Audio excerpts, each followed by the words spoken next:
बाबा कहते हैं कि जैसे हमारे प्रभु पधारे इधर महाराज जनक जी जानकी मैया को कहते हैं सखियों के साथ लाया जाए। हमारी जानकी मैया आती है, सुनैना मैया के पास में बैठ जाती है। उसके बाद से बाबूजी माई अब सतानंद जी को आदेश देते हैं कि बंदी जनों को बुलाया जाए। बंदी जन आते हैं महाराज, और महाराज जनक जी कहते हैं कि मेरे प्रण को सुनाया जाए। बंदी जन अपने दोनों भुजा को उठा करके कहने लगते हैं कि बोले बंदी बचन बरू सुना हो सकल माही पा पन विदेह कर कहे हम भूजा उठाई विसा। कहते हैं बंदी जन की हे दीप दीप से आए हुए राजा व महाराजा, यदि आप अपने पुरुषार्थ का प्रदर्शन करके यदि इस धनुष को भंग कर देते हैं या केवल उठा भी लेते हैं तो हमारी जान की जो बिना संकोच किए बिना कुछ विचारे उस वर को अपने वर के रूप में वर्ण कर लेंगी, उस व्यक्ति को अपने वर के रूप में वर्ण कर लेंगी। जैसे सुने महाराज कपटी राजा एक साथ उठ करके खड़े हो जाते हैं। बंदी जन कहते हैं, सतानंद जी कहते हैं एक एक करके आइए। अब महाराज जो सबसे पहले कुर्सी पे राजा बैठे हुए थे बाबूजी माई बाबा कहते हैं कि परिकर बाद उठे अकुलाई। बाबूजी माई सबसे पहले अपने परिकर यानी वस्त्रों को बांधते हैं और अकुला करके उठते हैं और चले इष्ट देव श्रीनाई अपने इष्ट देवता को प्रणाम करके चले। कहते हैं कि हे प्रभु कृपा कीजिएगा कि धनुषवा हमारा से टूट जाए। अब जैसे एक राजा ये कहते हुए जा रहे थे महाराज 9,999 राजा जो बैठे हुए थे वो अपने अपने इष्ट से ये कह रहे थे कि प्रभु कृपा कीजिएगा इससे धनुषवा न टूटे। अब बताइए बाबूजी, जहाँ एक व्यक्ति प्रार्थना कर रहा हो और जहाँ 9,999 कर रहे हो तो विनती किनकी सुनी जाएगी? जिनकी पलरा भारी होगी। भगवान भी संकोच में पड़ जाते हैं तो किनकी सुनी किनका न सुनूं। अब महाराज बहुत प्रयत्न करते हैं लेकिन धनुषवा को तिल मात्र भी हिला नहीं पाते हैं। अब दूसरा राजा गए बाबूजी, उठते हैं बैठते हैं योगा करते हैं तरह तरह के महाराज प्रयत्न करते हैं, उसके बावजूद भी तिल मात्र भी अपने जगह से धनुष को हिला नहीं पाए। ऐसे करते करते महाराज सभी राजा प्रयत्न कर लेते हैं, उसके बावजूद बाबूजी वहाँ पे कुछ वीर राजा बैठे हुए थे। एक कपटी राजा कहता है कि आप नहीं प्रयास करोगे, आप वीर नहीं है? कहे महाराज मैं वीर ही नहीं परम वीर हूँ। कहे तो फिर आप जाकर के क्यों नहीं प्रयास करते? कहते हम लोग नहीं करेंगे। क्यों? क्योंकि सीता जो है ना ये भूमि से निकली हुई है, इस नाते ये भूमिजा है और हम लोग इस भूमि के क्या है राजा है तो हम लोग भूपति भय और इस नाते हमारी वो पुत्री हो जाती है और पिता कभी पुत्री से विवाह नहीं करते हैं। हम लोग अपने पुत्री को आशीर्वाद देने के लिए आए हुए हैं।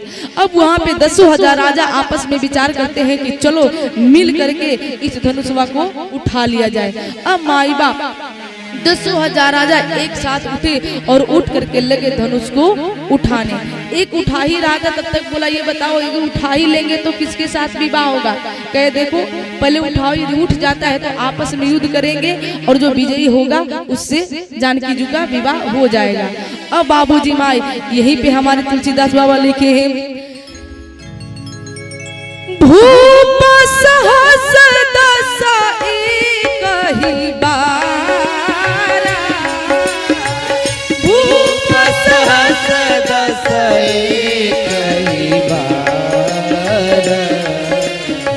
लग उठा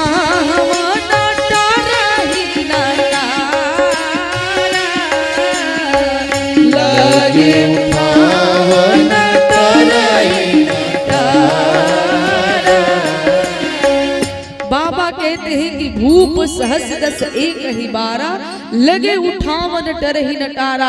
अब लोग कहते हैं बाबूजी धनुष इतना बड़ा नहीं था, धनुष बड़ा नहीं था बाबूजी, लेकिन जैसे 10,000 राजा धनुषवा को पकड़े ना वो धनुष चैतन्य रूप में आ जाता है।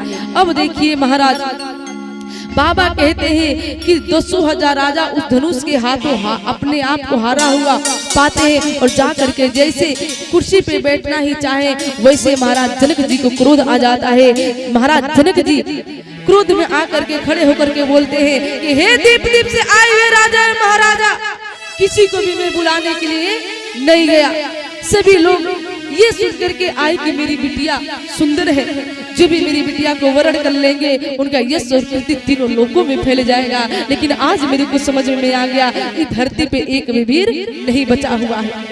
ब्रह्मा जी मेरी बिटिया की योग्य एक भी वीर नहीं बनाए हुए हैं, एक भी वर नहीं बनाए हुए हैं। और महाराज जैसे ये बतिया सुने कि एक भी वीर इस धरती पे नहीं है, वैसे हमारे लखन भैया थोड़ा तिल मिलाए। फिर हमारे महाराज जनक जी बाबूजी ललकार देते हैं। क्या ललकारते हैं कि यदि मैं अपने प्रण पे टिका रहता हूँ तो मेरी बिटिया कुंवारी रह जाएगी, यदि मैं अपने इस प्रण का त्याग कर देता हूँ तो मेरा कुल कलंकित हो जाएगा। अब मेरे को समझ में नहीं आ रहा है। महाराज जनक जय कहते हैं कि जो जन तव बिन भट्ट भूमि जाई तो पन कर होता ही न हसाई। यदि मैं जानता इस धरा पे एक भी वीर नहीं है तो ये प्रण करके अपना जग हसाई कदापि नहीं करवाता। जैसे ये बतिया बोले महाराज, वैसे हमारे लखन भैया तिल मिला करके उठे। बाबा कहते हैं कि माँ के लखन कुटिल भय भौं। लखन भैया महाराज तिल मिला करके उठे। उनके होठ बाबूजी माई फड़फड़ाने लगता है, नेत्र लाल हो जाता है। लखन भैया कहते हैं कि हे महाराज जनक, पहले राम जी को प्रणाम किए कि भैया थोड़ा मेरे को क्षमा कीजिएगा।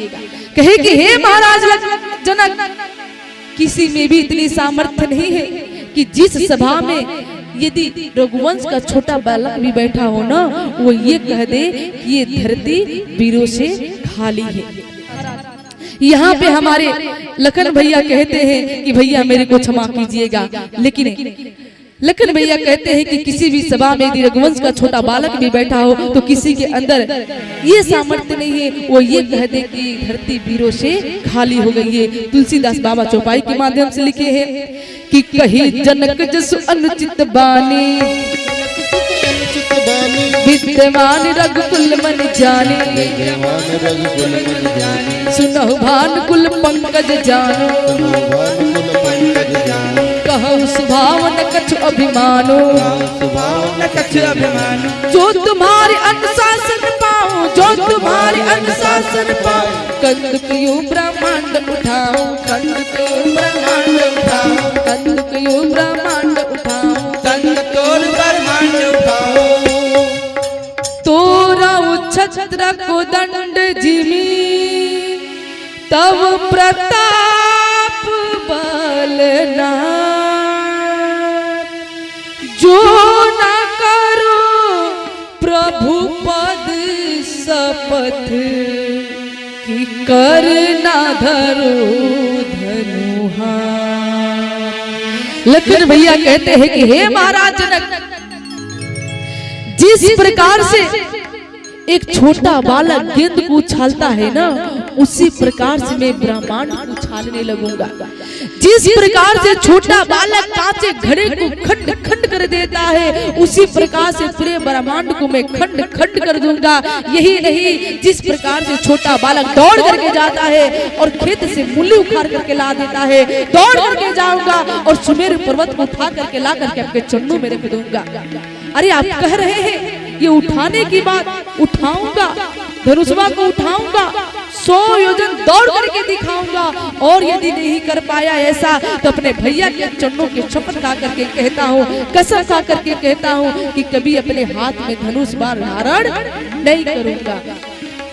जैसे महाराज ये बतिया कहे हमारे लखन भैया, पूरी धरती मैया डोलने लगी। बाबूजी माई पूरी धरती मैया हमारी डोलने लगती है, लेकिन लखन भैया हमारे बिल्कुल शांत। फिर भी अब जैसे लखन भैया ये बतिया कहे महाराज, अब हमारे थोड़ा महाराज जनक जी मुस्कुराने लगे, धरती मैया एकदम डोलने लगती है। अब जनक महाराज सोचे तो छोटका के खड़ा भइला पे धरती मैया डोले लगली, अभी बड़का तो बैठल बा। अब बाबूजी माई विश्वामित्र जी के वाह चेला क्या बोले हो बाबूजी माई। लेकिन विश्वामित्र जी राम जी से कहे कि राम, अब धीरे धीरे लखन भैया ना बढ़ गए धनुषवा के तरफ। कह रहे भैया आप आदेश दीजिए, अभी धनुष को उठा करके महाराज जनक जी को दिखला रहा हूँ। और बाबूजी विश्वामित्र जी सोचे कहीं छोटके बाजी मत मार ले, बैठल बड़का बैठले मत रही जा। अब यही पे विश्वामित्र जी कहते हैं कि राम हो जल्दी छोटका के बुलाओ न तो तैयार बाटे। अब महाराज जैसे सुने हमारे राम जी कहते हैं भाई साहब कम है यार, आप आइए। और जैसे राम जी हमारे आए तो हमारे अरे लखन भैया आए, राम जी अपने पास में बैठाए, कहे लखन तू ऐसे बोला तरह जैसे लागत कि तोहरे ही सोचा जनक जी के जन्म भइल बा। अरे आगे पीछे थोड़ा श्री लगा लेते, जी लगा लेते तो कितना अच्छा लगता। कह रहे कहे जनक जस अनुचित बानी, भला ऐसे भी बोला जाता है। अरे के जानता आए वाला समय में वही रिश्तेदार बन जाए, थोड़ा सम्मान दे देना चाहिए। इधर हमारे लखन भैया को राम जी समझा रहे हैं। अब लखन भैया मुस्कुरा रहे हैं नीचे सर को झुका करके। अब इधर राम